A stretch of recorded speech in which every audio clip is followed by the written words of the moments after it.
নমস্কার, জয় জগন্নাଥ ସାଙ୍ଗମାନେ। ଜୟ Jagannath. Good afternoon ସାଙ୍ଗମାନେ।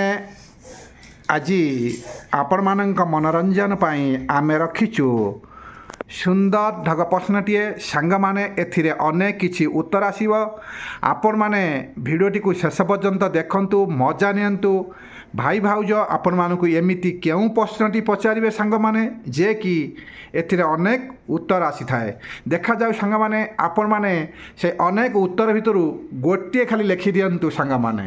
ଏତିକି ରିକ୍ୱେଷ୍ଟ। ଯଦି ଆମ ଚ୍ୟାନେଲକୁ ନୂଆ ଆସିଥାନ୍ତି କରିଦିଅନ୍ତୁ ସବସ୍କ୍ରାଇବ୍। ଏଇଭଳି ମଜାଦାର ଢଗଧମାଲ ପ୍ରଶ୍ନ ଦେଖିବାର ସୁଯୋଗ ନିଅନ୍ତୁ ସାଙ୍ଗମାନେ। ଆପଣମାନେ ଆମ ପାଇଁ ଟିକେ ଏତିକି କରନ୍ତୁ, ଭିଡ଼ିଓଟିକୁ ଶେଷ ପର୍ଯ୍ୟନ୍ତ ଦେଖନ୍ତୁ, ମଝିରୁ କେବେ ହେଲେ କାଟନ୍ତୁ ନାହିଁ, କାରଣ ଭିଡ଼ିଓର କୌଣସି ମୂଲ୍ୟ ବୁଝିପାରିବେନି। ସେଥିପାଇଁ ଆପଣମାନେ ଶେଷ ପର୍ଯ୍ୟନ୍ତ ଦେଖିବାକୁ ଚେଷ୍ଟା କରନ୍ତୁ। ଆପଣମାନଙ୍କ ପାଇଁ ଆମ କମେଣ୍ଟ ବକ୍ସଟି ସବୁବେଳ ପାଇଁ ଖୋଲା ରଖିଛୁ ସାଙ୍ଗମାନେ। ପ୍ଲିଜ୍ ସେ କମେଣ୍ଟ ବକ୍ସଟି ଆପଣମାନେ ପୂରଣ କରନ୍ତୁ ସାଙ୍ଗମାନେ। ପ୍ରଥମ ଢଗ ପ୍ରଶ୍ନଟି ରହିଲା ଭାଉଜଙ୍କୁ। ଭାଉଜ ଏମିତି ଗୋଟିଏ ହେଲେ କହିଦେବେ, ଯଦି କହିଦେବେ, ଯଦି ନ କହିପାରିଲେ ଆପଣମାନେ ବି କମେଣ୍ଟରେ ଜଣାଇବେ ସାଙ୍ଗମାନେ।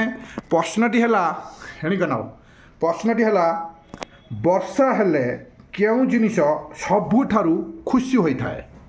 ଏମିତି କେଉଁ ଜିନିଷ ଅଛି ବର୍ଷା ହେଲେ ସେ ଖୁସି ହୋଇଥାଏ ସାଙ୍ଗମାନେ? ଭାଉଜ ଆମର କ'ଣ ଉତ୍ତର ଦେବେ ଦେଖାଯାଉ। ଭାଉଜ କାହିଁ ଟିକେ ଦୁଃଖ କରିଛନ୍ତି, କୁହ କ'ଣ ପାଇଁ କୁହ। ବର୍ଷା ହେଲେ ଏମିତି କେଉଁ ଜିନିଷ ମାନେ ଖୁସି ହେଇଥାଏ? ହଁ ମୟୂର ପରି। ସାଙ୍ଗମାନେ, ଭାଉଜ କହିଲେ ମୟୂର ହିଁ ବର୍ଷା ହେଲେ ସେ ଖୁସି ହୋଇଥାଏ। ଏଇଭଳି ଅନ୍ୟ କ'ଣ କ'ଣ ସବୁ ଅଛି ଯେଉଁ ଜିନିଷ ଗୁଡ଼ାକ ସବୁ ଖୁସି ହୁଅନ୍ତି ସାଙ୍ଗମାନେ? ଆପଣମାନେ କମେଣ୍ଟରେ ଜଣାନ୍ତୁ। ଭାଉଜ ଆମର ଗୋଟିଏ କହିଛନ୍ତି। ଯଦି ଆପଣମାନେ କିଛି ଉତ୍ତର ନ ପାଆନ୍ତି, ଭାଉଜଙ୍କ କଥାରେ ଏକମତ ହୁଅନ୍ତି, ତାହେଲେ ଆପଣମାନେ ମୟୂର ଲେଖିପାରନ୍ତି। ନହେଲେ ସାଙ୍ଗମାନେ ଏଥିରେ ଅନେକ କିଛି ଉତ୍ତର ଅଛି। ଆପଣମାନେ କିନ୍ତୁ ଟିକେ ଚିନ୍ତା କରନ୍ତୁ, ଚିନ୍ତା କରି ଉତ୍ତରଟି ଲେଖନ୍ତୁ। ନିଶ୍ଚିନ୍ତ ଆପଣମାନଙ୍କ ପାଖରେ ଉତ୍ତରଟି ଅଛି ସାଙ୍ଗମାନେ। ଏ ପ୍ରଶ୍ନଟି ବହୁତ ସୁନ୍ଦର ପ୍ରଶ୍ନଟି। ଏଥିରେ ଅନେକ କିଛି ଉତ୍ତର ଆସିବ, ଆପଣମାନେ ଜାଣିଥିବେ ସାଙ୍ଗମାନେ। ଦେଖାଯାଉ ସାଙ୍ଗମାନେ ଆପଣମାନେ କେତୋଟି ଉତ୍ତର ଦେଉଛନ୍ତି। ଭାଉଜ କହିଛନ୍ତି ମୟୂର। ମୟୂରକୁ ଛାଡ଼ି ଆପଣମାନେ ଆଉ କ'ଣ ଲେଖିପାରୁଛନ୍ତି? ଯଦି ଆପଣମାନେ ଉତ୍ତର ନ ପାଇଲେ ସାଙ୍ଗମାନେ ପ୍ଲିଜ୍ ମୟୂର ଲେଖିଦିଅନ୍ତୁ, ଭାଉଜ ଖୁସି ହେଇଯିବେ। ଭାଉଜ ଖାଲି ଦେଖୁଛନ୍ତି କେତେଜଣ ମୟୂର ଲେଖୁଛନ୍ତି। ତାହେଲେ ସାଙ୍ଗମାନେ, ଭାଉଜଙ୍କୁ ଏ ପ୍ରଶ୍ନଟି ମୋର ସରିଗଲା। ଆସ ଆମେ ଦେଖିନେବା ସେକେଣ୍ଡ ଢଗ ପ୍ରଶ୍ନଟି ଭାଉଜଙ୍କୁ ପଚାରିବା। ଟିକେ ଆଜି ହିସାବପତ୍ର ଉପରେ, ହିସାବପତ୍ର ହେଲା ନା ଭାଉଜ ମନ ଦୁଃଖ ପାରିବେନି। ଦେଖାଯାଉ ଭାଉଜ ଆମର କ'ଣ ଉତ୍ତର ଦେଉଛନ୍ତି ସାଙ୍ଗମାନେ। ଏଇଭଳି ମଜାଦାର ଢଗ ପ୍ରଶ୍ନ ଆମେ ଡେଲି ଅପଲୋଡ଼ କରୁଛୁ, ଦେଖିବାର ସୁଯୋଗ ନିଅନ୍ତୁ, ମଜା ନିଅନ୍ତୁ। ଆସ ଆମେ ହସିବା, ଅନ୍ୟମାନଙ୍କୁ ହସିବା ସାଙ୍ଗମାନେ। ଆମ ଭିଡ଼ିଓଟିକୁ ଆପଣମାନେ ଶେଷ ପର୍ଯ୍ୟନ୍ତ ୱାଚ୍ କରିଥିବାରୁ ଅନେକ ଅନେକ ଧନ୍ୟବାଦ ଆପଣମାନଙ୍କୁ ଜଣାଉଛୁ, କାରଣ ଆପଣମାନେ ଆମ ଭିଡ଼ିଓଟିକୁ ଶେଷ ପର୍ଯ୍ୟନ୍ତ ଦେଖୁଛନ୍ତି। ମଧ୍ୟ ସେକେଣ୍ଡ କମେଣ୍ଟରେ ମଧ୍ୟ ଅନେକ କିଛି କମେଣ୍ଟ ଆସୁଛି, ଆମେ ଦେଖିପାରୁଛୁ, ଆମେ ଜାଣିପାରୁଛୁ ସାଙ୍ଗମାନେ। ଆପଣମାନେ ଏଇ ଶେଷ ପର୍ଯ୍ୟନ୍ତ ଦେଖୁଛନ୍ତି, ଭିଡ଼ିଓର ମଜା ନେଉଛନ୍ତି। ତ ସାଙ୍ଗମାନେ ସେକେଣ୍ଡ ଢଗ ପ୍ରଶ୍ନ ଟିକେ ହିସାବପତ୍ର ଉପରେ। ଭାଉଜ ଟିକେ ହିସାବ କରିବେ, କାରଣ ଆଙ୍ଗୁଳି ଗଣା କରିବେ। ଦେଖନ୍ତୁ ଆମର କୁନି ପୁଅଟି ପାଣି ଭରି ଭାଉଜଙ୍କୁ ଦେଉଛନ୍ତି, କାରଣ ତଣ୍ଟି ଶୁଖିଗଲାଣି, ଉତ୍ତର କ'ଣ କେମିତି ଦେବେ। ସେଥିପାଇଁ କୁନି ପୁଅଟି ପାଣି ଆଗେ ପିଉଛି ଭାଉଜଙ୍କୁ। ଭାଉଜ ଆଗେ ପାଣି ପିଇବେ, ତାପରେ ପ୍ରଶ୍ନର ଉତ୍ତର ଦେବେ। ଦେଖନ୍ତୁ ଭାଉଜ ଆଗେ ପାଣି ପିଇଦେଲେ, ଯାହା ପାଣି ପିଉଛନ୍ତି। ଏହି ସମୟ ଭିତରେ ଭାଉଜଙ୍କୁ ସୁନ୍ଦର ଢଗ ପ୍ରଶ୍ନର ଉତ୍ତର ଦେବାକୁ ପଡ଼ିବ, ସେଥିପାଇଁ ଆଗେ ପାଣି ପିଇଦେଲେ।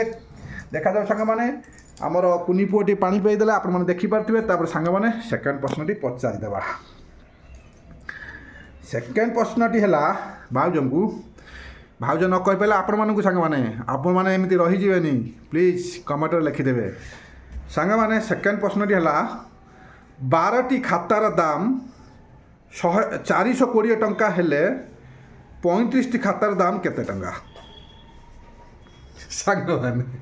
ଭାଉଜ ସ୍ୱାଗତିକା ଭାଉଜ ଆମର ଟିକେ ଥମିଗଲେ କ'ଣ କରିବେ। 12ଟି ଖାତାର ଦାମ 420 ଟଙ୍କା ହେଲେ 35ଟି ଖାତାର ଦାମ କେତେ ଟଙ୍କା ହେବ ସାଙ୍ଗମାନେ? ଆଙ୍ଗୁଳି ଗଣେଇ ଟିକେ ଭାଉ ଦେଖିବା। ହଁ, ଆଙ୍ଗୁଳି ଗଣୁନା, ଆଙ୍ଗୁଳି ହେଉନାହିଁ, ମୁଣ୍ଡ ଟିକେ ପୁରା ଟିକେ ଚିନ୍ତା କର, ଧୀର ସ୍ଥିରରେ ଉତ୍ତର ପାଇଯିବ। ଆଜି ହେଉଛି ମାସ ଲାଷ୍ଟ ଆର ମାସକୁ ପଇସା ଆସିବାର ସମ୍ଭାବନା ଅଛି। ଭାଉଜ ଟିକେ ଖୁସି ଅଛନ୍ତି। ଦେଖାଯାଉ ସାଙ୍ଗମାନେ, ଆପଣମାନେ ଭିଡ଼ିଓଟିକୁ ଦେଖନ୍ତୁ। ଭାଉଜ ଅଛନ୍ତି ଚିନ୍ତାରେ। ଦେଖାଯାଉ ଭାଉଜ ଆମର କ'ଣ ଉତ୍ତର ଦେଉଛନ୍ତି। କୁହ କୁହ। 12ଟି ଖାତାର ଦାମ 420 ଟଙ୍କା ହେଲେ 35ଟି ଖାତାର ଦାମ କେତେ? ସାଙ୍ଗମାନେ, ଭାଉଜ ଆମର ହିସାବ କରିବାକୁ ହେଲେ ଟିକେ ସମୟ ଲାଗିବ।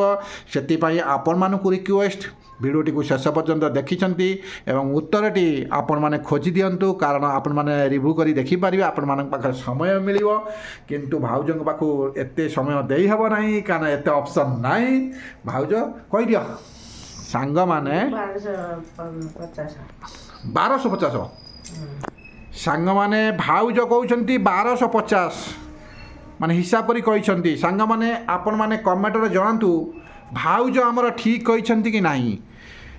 କିନ୍ତୁ ମୁଁ ତ ହିସାବ ସେମିତି କରିନାହିଁ, କିନ୍ତୁ ଆପଣମାନେ ସାଙ୍ଗମାନେ ଟିକେ ହିସାବ କରି କମେଣ୍ଟ ବକ୍ସରେ ଲେଖି ଦିଅନ୍ତୁ, କାରଣ ଆପଣମାନଙ୍କ କମେଣ୍ଟ ଆମ ପାଇଁ ବହୁତ ମୂଲ୍ୟବାନ। ସାଙ୍ଗମାନେ, ଆପଣମାନଙ୍କ ସପୋର୍ଟ ଆମ ପ୍ରତି ରହିଛି, ଏଇଭଳି ରହିଥାଉ ଏବଂ ଆମ ଚ୍ୟାନେଲ ପ୍ରତି ସବୁବେଳେ ପାଇଁ ରହିଥାଉ। ସାଙ୍ଗମାନେ, ଯାହା ହେଉ ସାଙ୍ଗମାନେ, ଭାଉଜ ଆମର କ'ଣ କିଛି କୁହ। ଖାଲି ତ ଭାଇ ଗପିଲା, ଆଉ ଭାଉଜ କ'ଣ କହିବେ କୁହ, ଟିକେ କୁହ ସାଙ୍ଗମାନଙ୍କୁ କୁହ।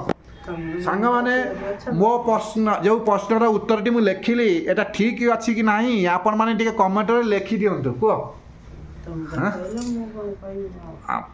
ମୁଁ କହିଦେଲି, ଆଉ ଭାଉଜ କହିବେନି। ଭାଉଜଙ୍କ ଦେହ ଟିକେ ଭଲ ନାହିଁ ବୋଧେ ଜଣାପଡ଼ୁଛି। ଦେଖନ୍ତୁ ସାଙ୍ଗମାନେ, ଟିକେ ଭଲ ନାହିଁ, ସେଥିପାଇଁ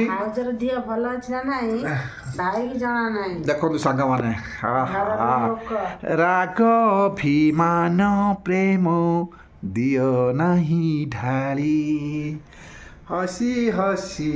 ହଁ ଟିକେ ହଉ, ଗୋଟେ ଗୀତ ହଉ, ଭାଉଜ ଟିକେ ଖୁସି ହେଇଯିବେ। ସାଙ୍ଗମାନେ, ଆପଣମାନେ ନହେଲେ ଗାଇ ଦିଅନ୍ତୁ ମୋ ପାଇଁ। ତାହେଲେ ସାଙ୍ଗମାନେ, ଆଜି ବହୁତ ମଜା ହେଇଗଲା। ଆଜିର ଏ ସୁନ୍ଦର ଢଗ ଧମାଲ ପ୍ରଶ୍ନ କେବଳ ଆପଣମାନଙ୍କ ପାଇଁ ଥିଲା। ଆପଣମାନେ ଦେଖିଲେ, ମଜା ନେଲେ, କିନ୍ତୁ ଆମେ ଜାଣୁ ସାଙ୍ଗମାନେ, ଆପଣମାନେ ଆମକୁ ଅନେକ କିଛି ସପୋର୍ଟ ଦେଇଛନ୍ତି। ଆପଣଙ୍କ ସପୋର୍ଟ ଯୋଗୁଁ ଆମେ ଆସି ଏତେ ବାଟରେ ପହଞ୍ଚି ସାରିଛୁ। ସାଙ୍ଗମାନେ, ଏଇଭଳି ସପୋର୍ଟ ଆମ ପ୍ରତି, ଆମ ଚ୍ୟାନେଲ ପ୍ରତି ରହିଥାଉ। ଆପଣଙ୍କ ସେଇଭଳି ଭଲ ପାଇବା, ପ୍ରେମ, ଶ୍ରଦ୍ଧା ଆମ ପ୍ରତି ଥାଉ। ଆମେ ଆଗକୁ ଯିବାର ମାର୍ଗ ଆପଣମାନେ ଦେଖାଉଥାନ୍ତୁ। ଯାହା ହେଉ ସାଙ୍ଗମାନେ, ଆପଣମାନେ ସେଇ ଲୋକ, ଯେଉଁ ଲୋକ କି ଆପଣମାନେ ଆମକୁ ଜିରୋରୁ ହିରୋ ବନାଇ ପାରିବେ। ଯାହା ହେଉ ସାଙ୍ଗମାନେ, ଆପଣମାନେ କେମିତି ଅଛନ୍ତି? ଭଲରେ ଥାଆନ୍ତୁ। ଆମେ ଏଠି ଭଲରେ ଅଛୁ। ଆପଣଙ୍କ ଭଲ ପାଇବା ଯୋଗୁଁ ଆମେ ଏଠି ଭଲରେ ଅଛୁ। ଯାହା ହେଉ ସାଙ୍ଗମାନେ, ବାବା କିଛି କହିବୁ? ସେଇଠି ବସ, ମାମା କତିରେ ବସୁନୁ, କ'ଣ କହିବୁ? କିଛି କହିବୁନି? କୁନି ପୁଅ ଆମର ଆଉ କିଛି କହିବନି, ତାର ମୁଡ଼୍ଟା ଭଲ ନାହିଁ। ଆଉ ଭାଉଜ ଟିକେ ଡାକୁନା, କୁନି ପୁଅ କ'ଣ କହିବ ନା, ଡାକିବନି? ତାହେଲେ ସାଙ୍ଗମାନେ, ଏବେ ଆମର ସମୟ ହେଇଗଲାଣି। ଆଗାମୀ ଭିଡ଼ିଓକୁ ଅପେକ୍ଷା ରୁହନ୍ତୁ, କାରଣ ଭାଉଜକୁ ଟିକେ ନିଦ ଆଇଲାଣି। ନିଦ ଆଇଲାଣି। ତାହେଲେ ସାଙ୍ଗମାନେ, ସମୟ ଅଧିକା ହେଇଗଲାଣି, ଏବେ ଆମେ ରହୁଛୁ। ଆଗାମୀ ଭିଡ଼ିଓକୁ ଅପେକ୍ଷା ରୁହନ୍ତୁ। ଜୟ ଜଗନ୍ନାଥ, ନମସ୍କାର।